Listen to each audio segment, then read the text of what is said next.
1320 sedi di impresa con una densità distribuita equamente lungo l'asse Veneto-Friulano che da Venezia sale a Treviso e Belluno e si spinge fino a Pordenone. 130 milioni di fatturato, 6.500 addetti. Sono i numeri estrapolati dallo studio richiesto dalla MIG di Longarone agli esperti della CGA di Mestre che hanno analizzato la consistenza del settore del gelato artigianale a livello nazionale. Sotto la lente i dati forniti dalle Camere di Commercio e la banca dati degli studi di settore, vero e proprio cuore della ricerca, che evidenzia nell'arco di un decennio un aumento dei punti vendita complessivi e un rallentamento delle sedi di impresa, 3 su 10 delle quali sono al femminile con una incidenza superiore alla media nazionale, sia pur in calo. È stato fatto un lavoro a livello macro ma anche micro, cioè analizzando dal punto di vista della singola unità se tutto stava in piedi e siccome alla fine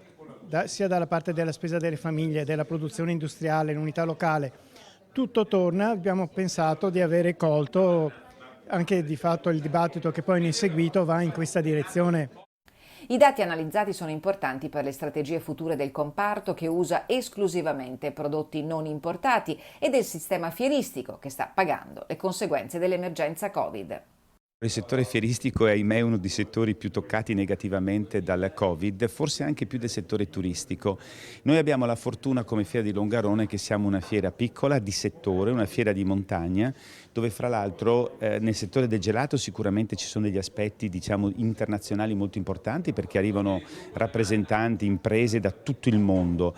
All'ente fiera c'è comunque ottimismo, l'importante studio è stato sviluppato in un Veneto che vanta una fortissima tradizione del gelato artigianale, nata nelle terre delle Dolomiti, patrimonio dell'umanità e diffusa nel mondo grazie all'intraprendenza di imprenditori che dal Cadore e dallo Zoldano hanno esportato la loro arte.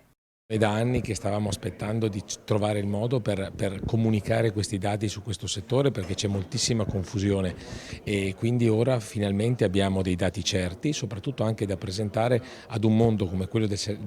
questo settore del gelato artigianale che è sicuramente tra i più importanti e significativi anche del territorio della nostra regione Veneto.